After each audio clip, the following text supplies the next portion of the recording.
Hey guys, welcome to the neighborhood. I'm doing a video. I have a video series that I do sometime on what am I reading. Well, these are books that I am in the process of reading. I always read 2 or 3 books at a time. It just keeps me from being bored. But these are the books that I'm reading now and that I'm working my way through. And I'll give you my spiel on them. The first one being The Sorcerer's Secret by Jason Miller. I had just completed a book on protection and reversal magic by Jason Miller. Sorry about that. And I just I saw that this was also a book that he had wrote, and I wanted to go through this. And in the subtitle, it has Strategies in Practical Magic.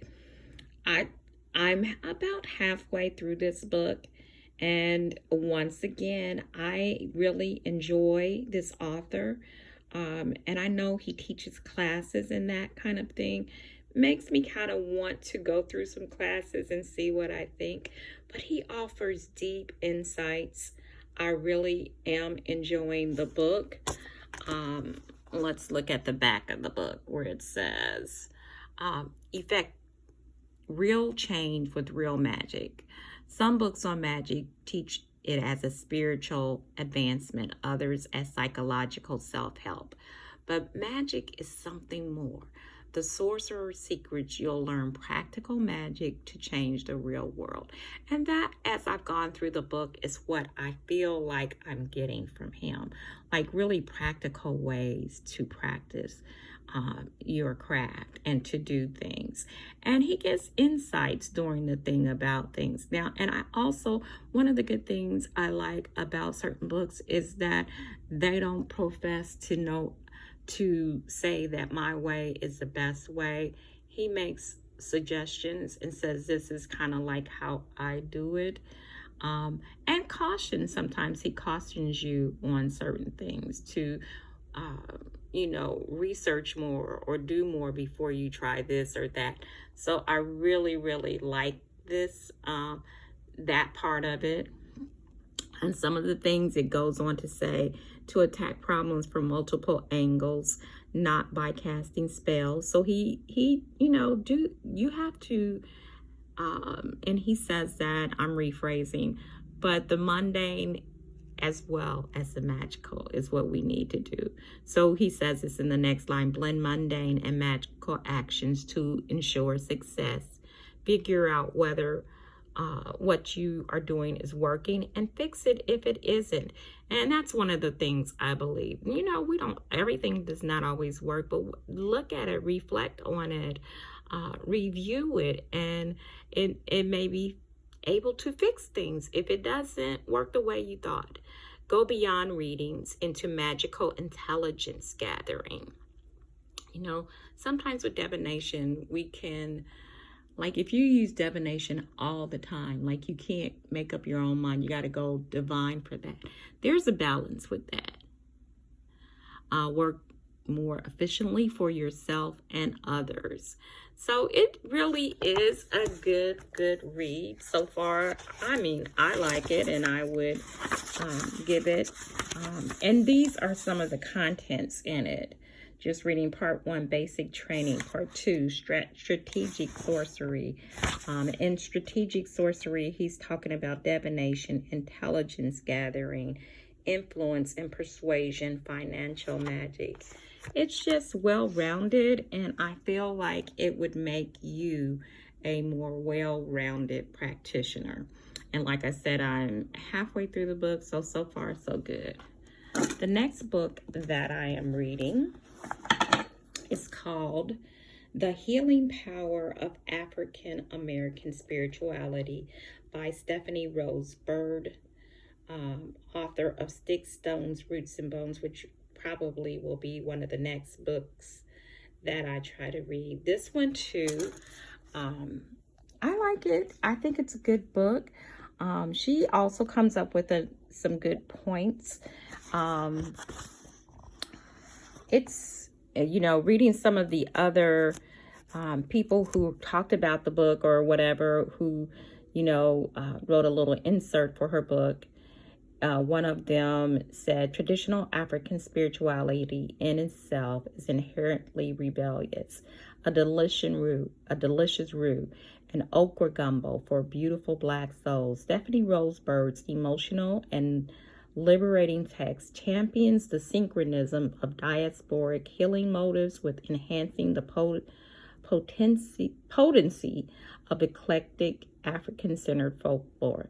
As you travel the pages of this book, you'll begin to conjure change in your own life by any herb, bath, root, or oil at your disposal.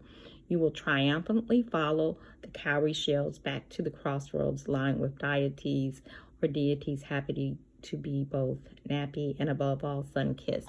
I mean, I think this is a good book for those who study African spirituality.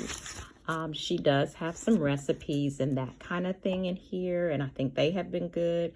As you can see, some of the contents of the book: African spirituality, an overview, hoodoo and holism, a fresh look at African American wellness and matters of life and death. It's the best truth to heal ourselves. So she's really into, healing ourselves. And a lot of hoodoo was about healing because they didn't have the doctors, the availability and all of that. So a lot of it was knowing those roots and how to heal their families and themselves. Making the body rich, strong. So she talks about different things like beets, pupa medicine, rites of passage, warrior herbs, soul summary, as it is above, rooting for good health, so it is below, rewarding naturally, sacred spaces. So she covers a lot of things.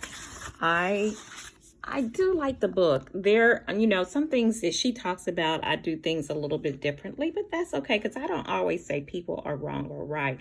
I just feel like sometimes we do things differently. But her insights about African spirituality, I do enjoy. It really is a good book, and I feel like this is a good book for those who are into African American spirituality. So it is a good book. Let's look at the back of the book. Let's talk about Stephanie Rose Byrd. She takes readers on a journey into the heart of spirituality and traditions that inform the African American experience.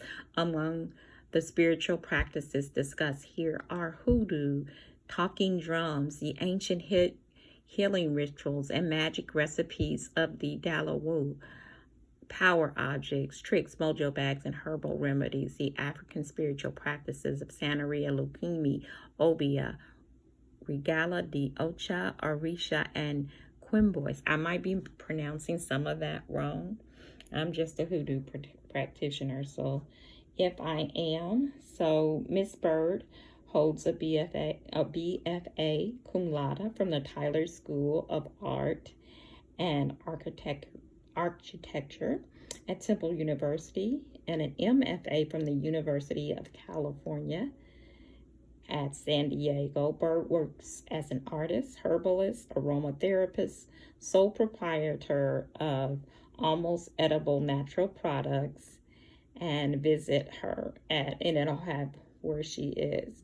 I really would give this, if you are into ATRs, this is a good book to kind of add to your collection. So we have that one. And then finally, I have, and I'm going to turn it down this way.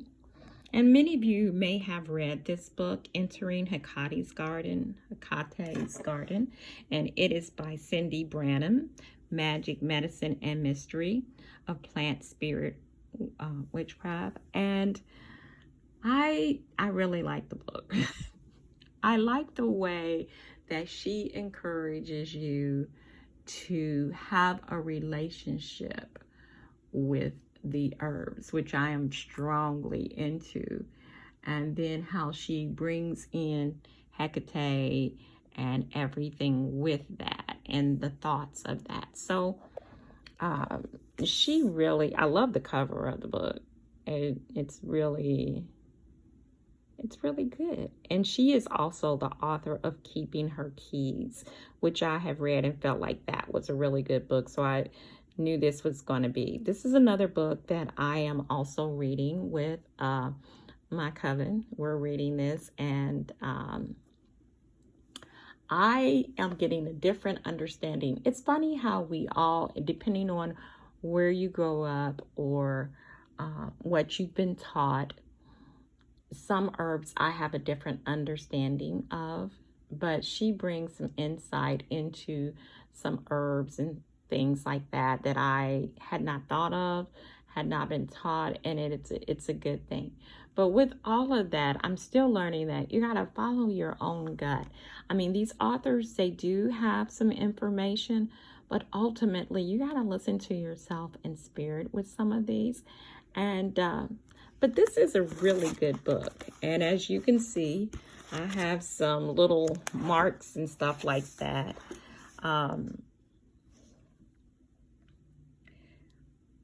She talks about offerings to Hecate or Hecate. A wreath made of dandelion would be an excellent offering to Hecate or Hecate on the dark moon, or any time. You can wear it during a ritual, then offer it to her by placing it around a statue or leaving it at the crossroads. So she just has, she talks about different herbs. I'm trying to see. Okay, this one right here is about, I think this is, I read this the other day, about foxglove.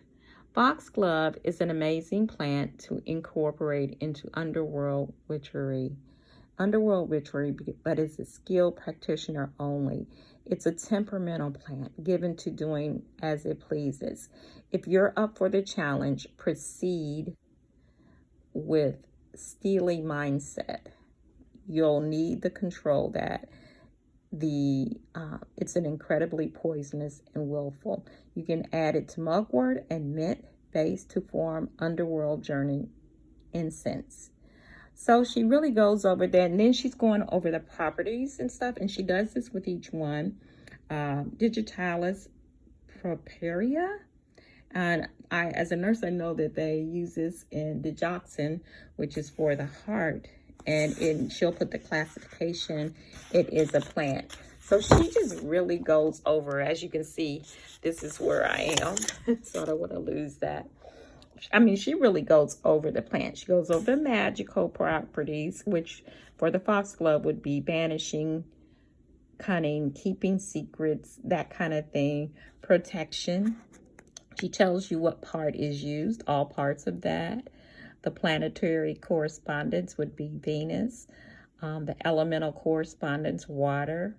Archetype, Diadolos, cunning one.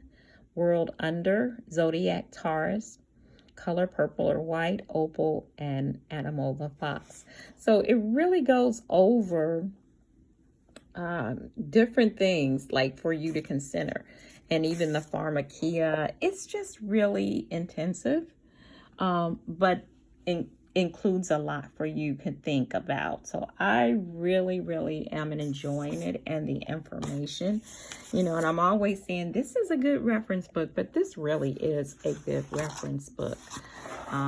It's a lot of information, so it's going to take me some time to go through this, but I'm enjoying it so far, and I really feel like it is a good book with a lot of good information.